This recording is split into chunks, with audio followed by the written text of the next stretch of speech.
Are you ready to thrive? It is time to take action. Hello, everyone. This is Jen, and you are listening to Thrive by Jen Radio on Transformation Talk Radio. What is the result of thriving? Body confidence, mind fulfillment, and soul synchronicity. Tune in to hear about these elements and the scientifically and spiritually proven action steps to stand in confidence, love from within, be unstoppable in fulfilling your dreams, and create synchronicity so you can flow toward abundance and love. Hear real stories that will inspire you to take action today and be a catalyst for positive change in this world through creating your own Thrive life. Let's do this. Feel empowered and ignite your soul with Thrive by Jen Radio starting now.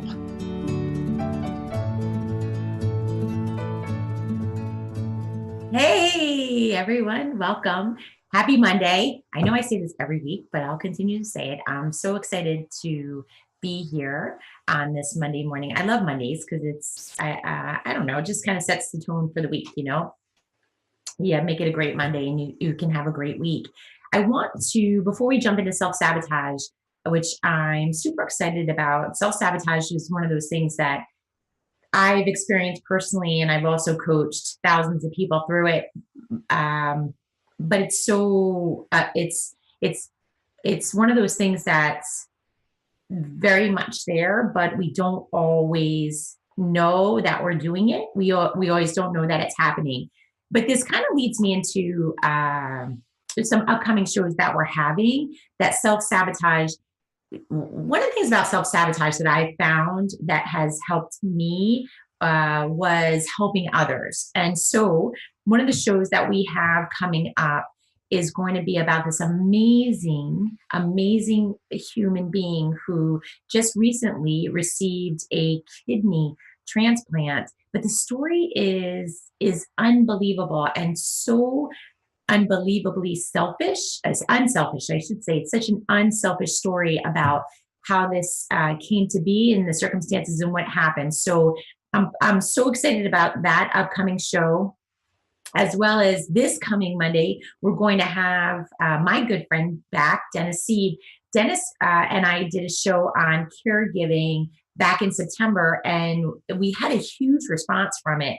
And so there are more things that he would like to share about being a caregiver and going through it and living through it, but also thriving through it. And again, it's goes back to this unselfish acts. And I'm just, I'm wondering and saying this out loud that, maybe that's the key, right? We start having more of these unselfish acts and things start to change. Things start to improve. Things start to get better. And then on November 19th, I am super excited to have our guest, Nancy Rhines. Nancy wrote a book. I'm going to post it under this, in the comment section under this show. It's called Awakenings from the Light. And it's incredible. It's amazing. Nancy had a near-death experience. And in that near-death experience, she got to experience her guide, angels, and messages that she was given to bring back to us here in this plane. So the book is incredible. I'll tell you, very healing for those of you who have lost someone. You definitely want to get this book. Again, it's called Awakenings from the Light. Nancy Rhines. Nancy's last name is Rynes. It just recently in August, I lost someone who I loved incredibly, and it was unexpected. As well as, now it's a long time ago, 26 years ago, I lost my dad, and that was unexpected. And after reading this book, it brought so much peace. There's just her truth and faith, and just a lot of joy and a lot of understanding that we can take from this and we can live better here while we're here, but knowing too that our loved ones are in a really beautiful, beautiful place. So those are some upcoming shows that I hope you'll join us for.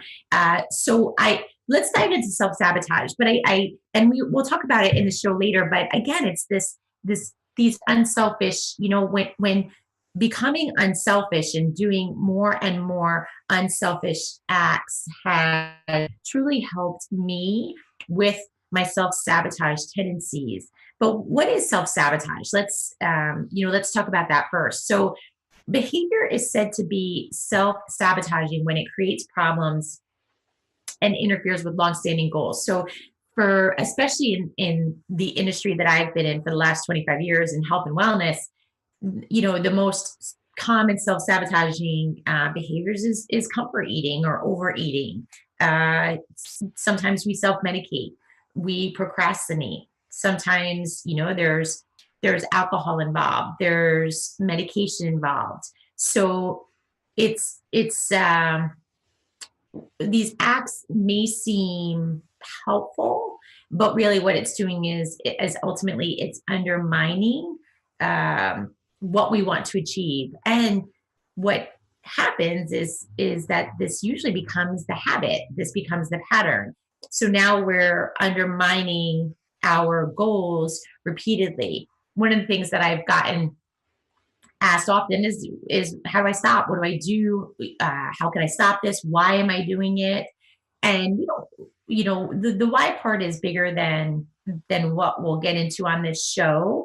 But there are definitely things that we'll talk about later on in the show that have helped me stop the self-sabotage behavior. And of course, I want to share those with you because it's so frustrating. We make these goals and we're constantly trying to reach them over and over again. So we don't always know that, and we're not always aware that we're doing self-sabotage, that we're doing it ourselves. I Some of the examples that I can give is and we just was having this conversation the other day with a girlfriend, is that she's working on her health and wellness, and that's her goal, and she did not bring the family into the goal. Okay, so that's kind of one of the first little indicators, right? She didn't let her surrounding team let her know what her goals were. So her husband did not have that goal, and in turn, he was eating foods that they would normally eat, but those foods are now stopping her from getting to her goal. So rather than talk to her team and share with them about what her goals are, she pulled away. She just decided to go back to her old eating patterns and continue eating the foods that are keeping her from her goals. So we don't even know sometimes that we're doing this. It's habitual. We go back to what's comfortable. What's comfortable is let's just eat the way that I've been eating. What's uncomfortable is sitting down, getting the family involved, saying like, these are my goals. This is what I want to do. And this is what I need from you. This is how I need you to help me. So we'll talk about that and how we can do that. But do you feel that sense of, what's comfortable and uncomfortable, or that comfort falling into that pattern? You can feel that. You can also sometimes we're hesitant to share with our family or friends the same goal that we've tried 5 times. So you're let's just say losing 10 pounds. You've tried 5 other times to lose 10 pounds, and here you are. You're making that announcement that number 6 is it. And to be honest with you, yeah, like it's okay. Like just make that announcement. It doesn't matter if it takes us 5, 6, 7 times. That's part of it. Don't be embarrassed about that. Don't, just again, you have your goals, and we need to get the support team to help us to reach those goals. So there's okay. So we don't, this show is not going to be about diving into the whys of why we do that behavior, because sometimes it's a lot. I can get into plenty of childhood stories that I can share with you about why I do what I do. But that's a whole nother show. But what I have learned is, again, my faith rules. So I'm always asking for God's hand in everything that I do.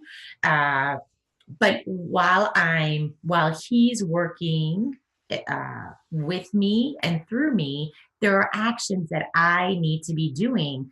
I need to be actively involved in taking steps to to help with this process, rather than just idling, standing still and having these self-sabotaging behaviors take over take over my life. So let's I want to dive into, we're going to take a short break. When we get back from break, I want to dive into ways that we can stop this self-sabotaging behavior. We'll also talk about identifying some things that we do. It's not only it's it's the comfort eating, but for instance, not scheduling your workouts, right? Not taking the time to get that into your calendar, not putting yourself as a priority. And these are all important things that we need to start doing. And I hope to show you how making yourself a priority and getting yourself, taking care of yourself, then radiates through your entire life. And it makes the world a difference for you reaching those goals that you want to reach. So let's take a short break. This is Thrive by Jen Radio on Transformation Talk Radio.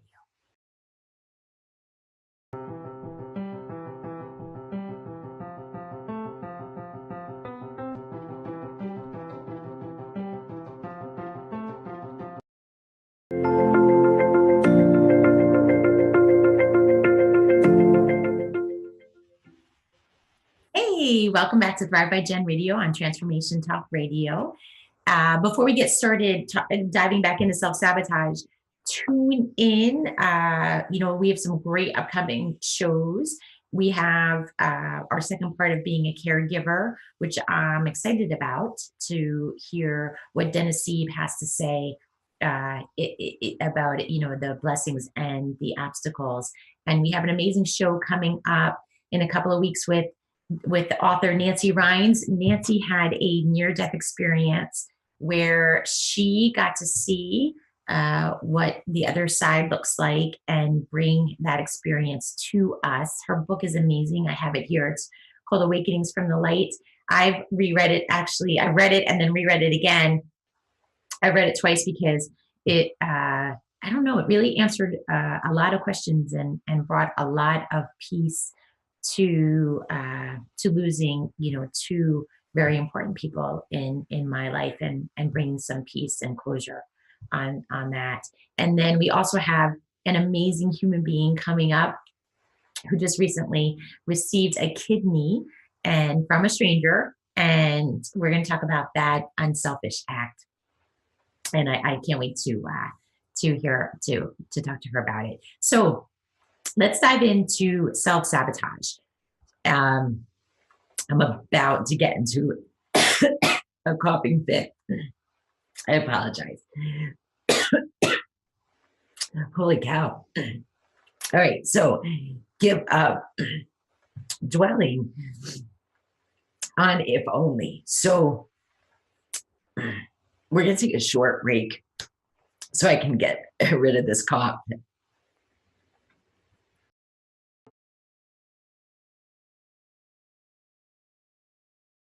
I survived. I'm back. Boy, talk about being live and having a coughing attack. Maybe that was my self-sabotage about talking about self-sabotage. All right, let's dive in. So giving up dwelling on if only. I had this great conversation with someone just on Saturday, and I was just talking about things that have happened and things in my past, right? Circumstances, life, and even in that conversation, I have given up if only. I gave that up years ago because what was so what became so relevant to me and so apparent was that I can say if only now because I have the experience and the information and the growth from the circumstance that happened. I can't first of all, we can't turn back time. We're not going back in the past. So to hold on to if only, there's it's like Monday morning quarterbacking. It's when you look at the highlights from a game on Monday morning and say, boy, if he'd only done this, or if he had made this move, it just doesn't work like that in the moment, right? You have the information that you have the experience that you have. So now what happens is Monday, rather than saying if only, then Monday you're reviewing that film and you're saying, okay, we did it this way. Now next week, if this situation comes up again, we know that that way doesn't work. So now we're going to try it this way. So let go of if only. There's no if only. It just doesn't. It doesn't work. It doesn't. It's you only have the experience you have up until that point in time.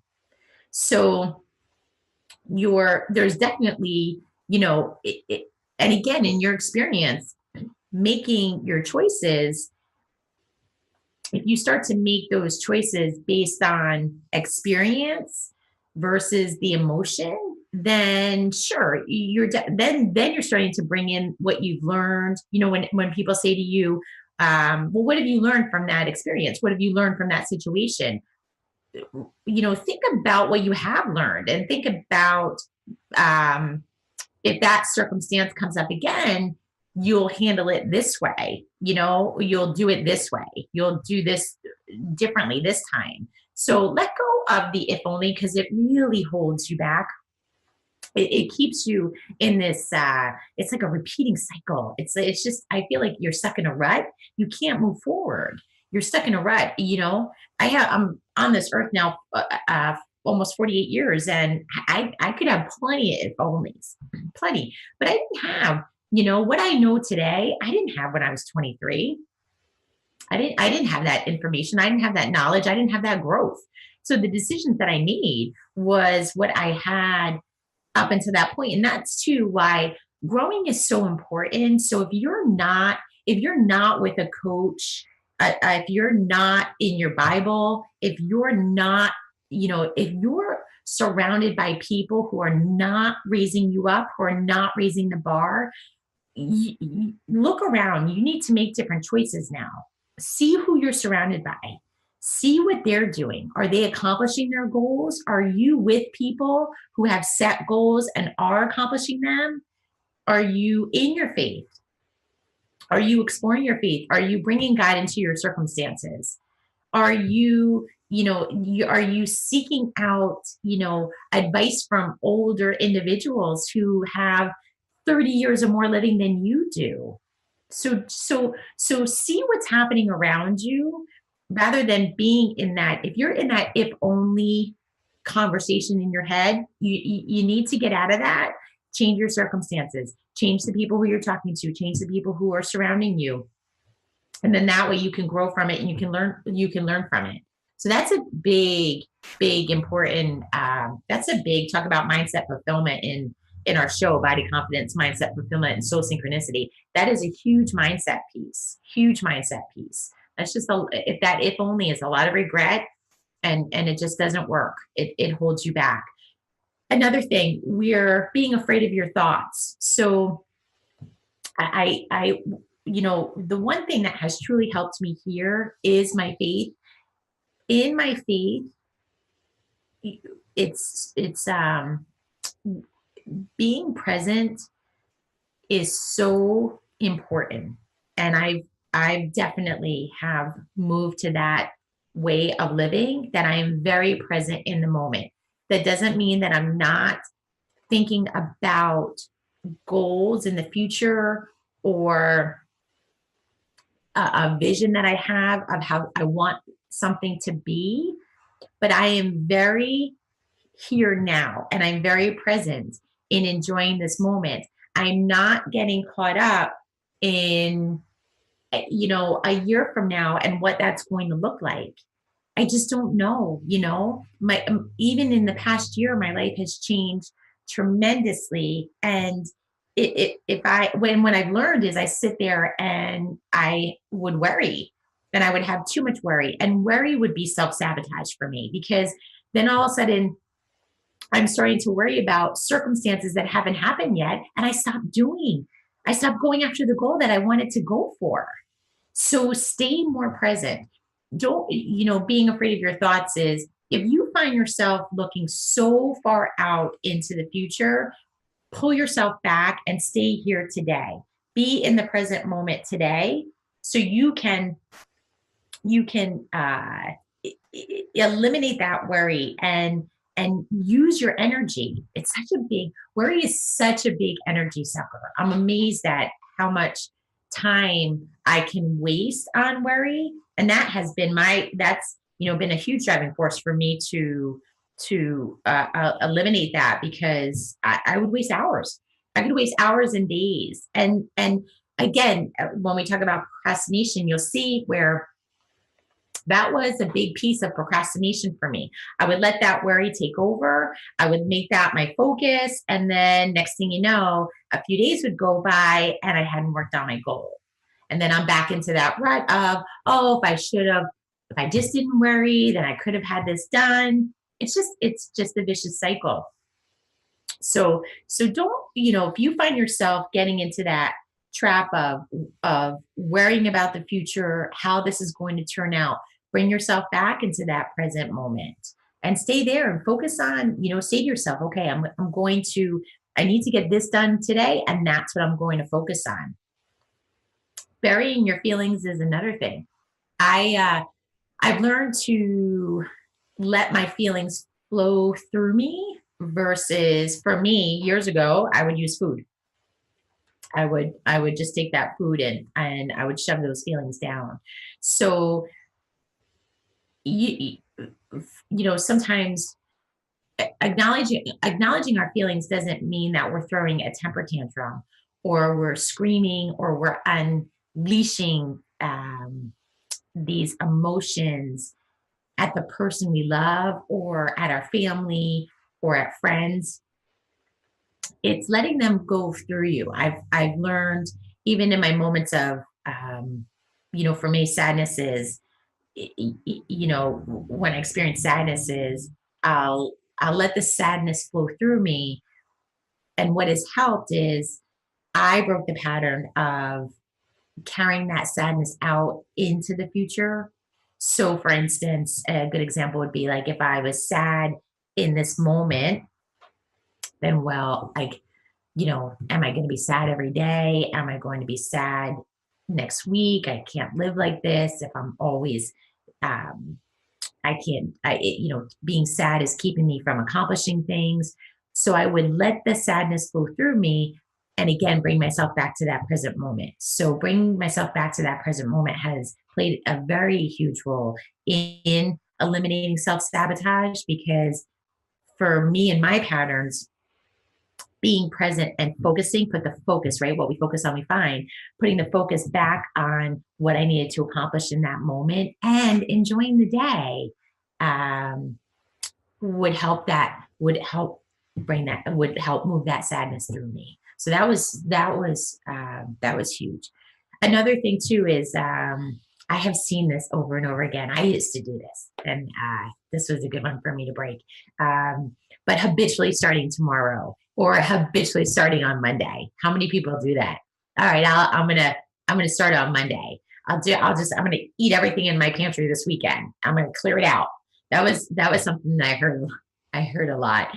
People would say to me, I'd be like, all right, let's do this. And then they'd be like, okay, I'm going to start on Monday. And I'm like, okay. And then they're like, I'm going to go food shopping. I'm going to get all the foods that I need. But we'll eat everything in the pantry this weekend so I can get rid of all the bad food, so it's not around me. And sure enough, what happens? Then we officially start on Monday. And of course, it's very natural for us it takes a while to build a habit. So then by Thursday, we're kind of dipping into our old habits, and the food creeps in, and then what do? We give in, and then we go to our habits, and then we say, okay, I'll start again on Monday. So that's it. There's no, it's the next moment. we begin again the next moment. And that was so helpful for me because that was me. I totally did that. If I was working on a project, I did it more. I definitely did it with food, but I did it a lot with projects too, with goals. So if I wanted to accomplish something, let's just say I was writing a new coaching program. I would be all into it on Monday and Tuesday, and then I would get completely sidetracked and get away from it, and then know I needed to get it done, uh, and not have a firm date. So then I'd be like, all right, I'll go back to it on Monday, and then Monday would come, and maybe I would get into it, and then I'd let the world come through and let life happen, and I'd be like, all right, I'll start again next Monday. So now this project that really should have been done within a week's time now has turned into 7 and 8 weeks, and I haven't gotten it done. But that's creeped into every part of my life. So that whole habitually starting tomorrow idea, that creeps in everywhere. So another thing too that I've always shared with my clients that, especially in working out, that has helped tremendously is don't stop before one. So if you have a coach that's counting down, sometimes you have a trainer in a class that's counting backwards, right? Or they'll say like, let's do 10 reps. Even if they're counting forwards, you get to that 9 and you're like, okay, that's enough. Or you get to, 10, 9, 8, 7, 6, and you get to 2 and you're like, I'm good. I've done enough. But that's habitually starting tomorrow. Complete it. Take it to 1. Finish it. And then same thing with if you find yourself getting into procrastinative state, if you find that you're putting something off, or if your old habits are creeping in and we're dealing with eating, to give you an example, next meal. That's it. End it. Next meal starts back on your goal. Bring your focus back to the present again, right? If it's Wednesday and we're like, I'm going to start next Monday, I'll do it again next Monday. I'll start again tomorrow, or I'll start again tomorrow. I'll start again next Monday. Now you're going back into the future. Now you're taking yourself out of the present. Put yourself always back in the present moment. And then that way you'll start to break that pattern. You start to break that habit. So we're going to take a short break. Hopefully no more children, no more coughing events. When we get back, we're going to continue again, talking about self-sabotage, because it's so important, because I hope you're seeing that this creeps into every part of our life. It's not just our goals. It's not just like actual goals that we put up on the boards or around us that we've said that we wanted to accomplish. These are all things that start to creep in, all behaviors that we have that prevent us from going forward. So this is Thrive by Jen Radio on Transformation Talk Radio.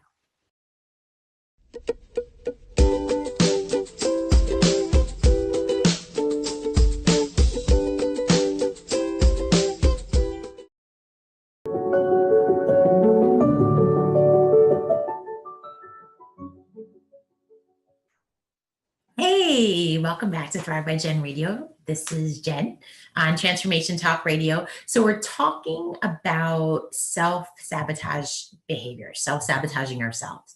And it's interesting because it really can creep into many areas of your life, and important ones, right? Ourselves, relationships, goals that we have. So we're going to talk more about, I always like to leave everyone with action. I always like to leave you with something that you can start doing today, and to improve any aspects of your life, and for us to grow, and small steps for sure. I love taking small steps, and that's why I like to do stuff. I like to do something daily. I like to take action daily for improving myself to be better each day. So I just want to share this with you. Our self-sabotaging behaviors, we have, we have one thing in common. They are things we look outside of ourselves for relief. So I don't know if you can notice that in your own life, but like for me, for a long time, it was eating. So, and that comfort eating, it's an outside source. Whether I was I was sad. I was stuck in a pattern of behavior. I was stuck in a pattern of thinking. Um, but I looked outside to get that relief.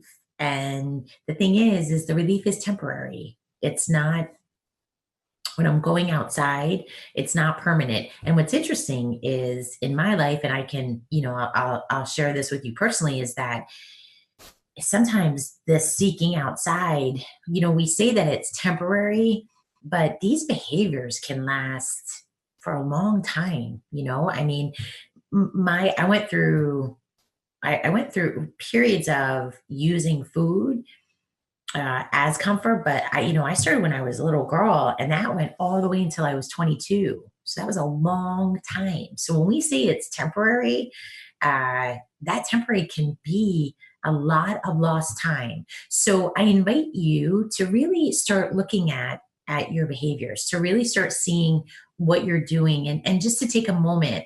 It was interesting this morning. I noticed when I start to get uncomfortable with um, with a situation, I pull back. That's what I do. And I noticed I was doing it this morning. And one of the ways that I pull back is I become busy.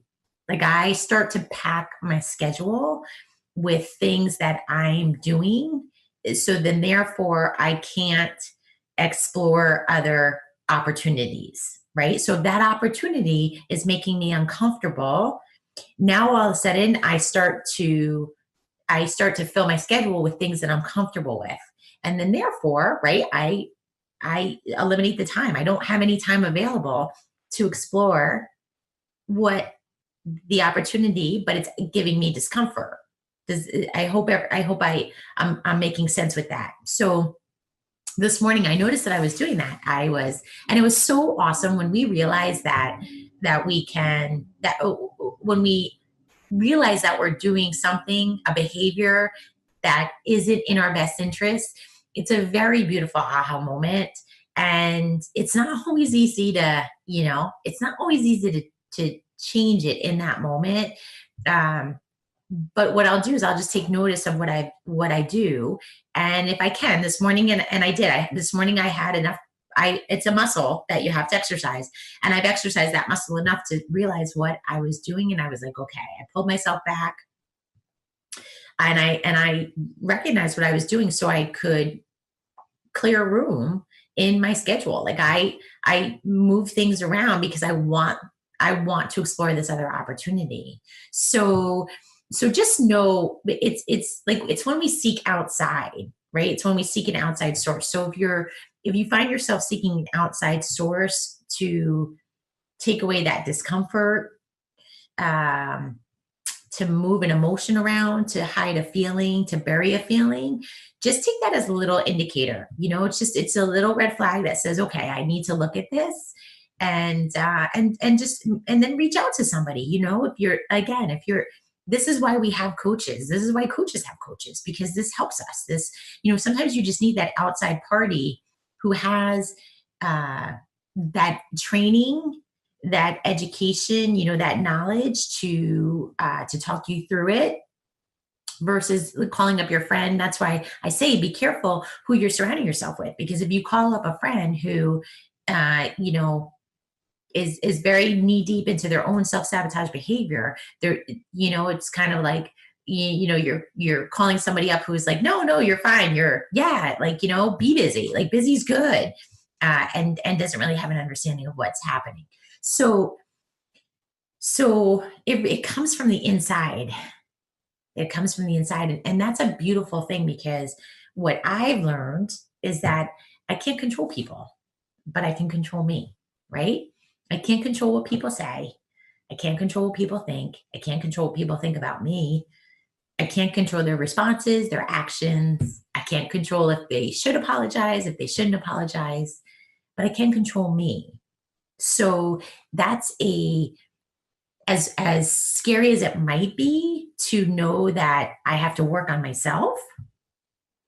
It's so beautiful and so freeing, because I can work on me, you know, I can. And then when I start to to make those changes and grow into what I would like to grow into, then my outside circumstances start to change. I start attracting people who are similar to me.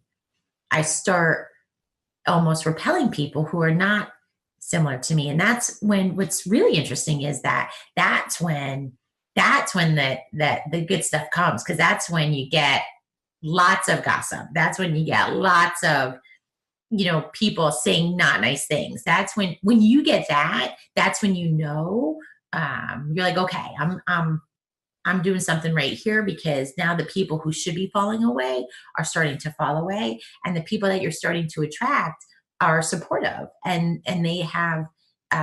they can share with you their own journeys into what they've gone through for self-sabotage. All right, so let's dive into some ways to stop sabotaging. I'm going to say your own successes, right? And success is success is growth. It doesn't have to necessarily be a goal versus growing. So it doesn't have to be a tangible thing versus us just growing more unselfish, more loving, right? More caring. So be willing to let go of individuals in your life who talk a lot about what they are going to do, but they never execute. So I've been there, I've done that myself, or I've been surrounded by people who they do a lot of talking about what they're going to do, but they never do it. And that goes back to kind of what I was saying before about, you call it that friend who, you're sharing with them what you're going through, and they're like, nah, like, be busy. That's good. It's good. You don't want to do too much. Don't take on too many goals, because, you don't want to be crazy. You don't want to get too busy. And so it's not supportive. So if you see that happening, if you have those friends, just start to distance yourself a little bit. Guard your peace. What does that mean? Oh, I love my peace. Peace is inner peace. For me, this is all God. God is my peace. So for me, being peaceful means so many things. It's having boundaries. It's knowing what my values are. It's knowing what my goals are and how my goals help make my values real. My values support my goals, and my goals support my values. And it's also about attracting those people in my life who are supportive of those values, who have similar values as I do. So we can have that common ground. We can have those things in common. That's having like minded people in your life. So peace is so important. And I think, I have a lot of clients who always ask me, Jen, that's what they want. They want to be more peaceful, and they want to know how to get it. So for me, first and foremost, that's where God comes in. And that's where being spiritual and having time with him creates that peace. And when you start to feel that peace and you start to have that peace, it's so valuable. And nothing, it's strong, and nothing can break it. Nothing can break it. Watch your words. Are you a complainer, or are you a problem solver? So for me, my obstacles are really opportunities. So when I hit an obstacle, I ask myself, what can I learn from it? What's going on? Am I creating it? Am I part of my obstacle? Like, what is this obstacle creating in my life? And then how do I turn it in? How do I problem solve it? How do I turn it into a solution? Maybe it gives you a great time to reflect. This is, when we complain, it takes away creativity. Complaining is not creativity. We're creative beings. We're supposed to create. And when I say create, I don't necessarily mean art or for, I guess I struggled with this for a long time. Creative people always to me meant that they had that creative gift, right? They could sculpt, they could, draw, they could paint. But we're creative beings. So even creating solutions is exploring your creativity. And that was so wonderful when I learned that, because I could take an active role in creating the solution for my obstacle, becoming a problem solver, becoming a solution creator. And that fed my creativity. And when I was feeding my creativity, all these things started coming into place. All these things started falling into place. So just check yourself. If you're complaining, you're not creating. You're not creating, and you're, again, in a way, it's self-sabotaging. If you're complaining about it, you're going to keep complaining about it, and there's no solution. And then that's it. You go back to the vicious cycle. You start that cycle over again. When there's conflict, look at ways that you can take ownership. This isn't blame. Blame is is negativity. Blame is fear. This isn't about blame. And when you're surrounded by people that look for the blame, run the other way. Run the other way. Get out of their circle. You want to see where your responsibility lies in the conflict, and then look at your behaviors. See what you can do differently. Learn from it. And if there's an apology that needs to take place, then we apologize for behaviors that we've done. But there's so my gosh, when we accept responsibility, and when we take ownership for the conflict that we have, then this opens up the door for problem solving. This opens up the door for forgiveness. This opens up the door for people together to communicate and talk about going forward. When we blame, it's out of fear. It's out of fear, and you don't want to be surrounded by individuals who are looking to blame, because it's not a good thing. You want to focus on building healthy long-term relationships and not having to be right. So let go of the need to be right. I see it so often especially in social media. We're bombarded and we're surrounded by this need to be right, and people call it an opinion, but it's more about your viewpoint and you saying you're right versus an opinion. Because an opinion, then you and I can have a dialogue back and forth about, oh, okay, here's my opinion, here's your opinion. Can you share with me your perspective on how you develop that opinion? Okay, let me share with you how I developed my opinion. And then I'm open to, well, let me think about your opinion for a bit. Let me see where this fits into my values. Let me see where this fits in. Same thing, vice versa. So you being so, drawing a line in the sand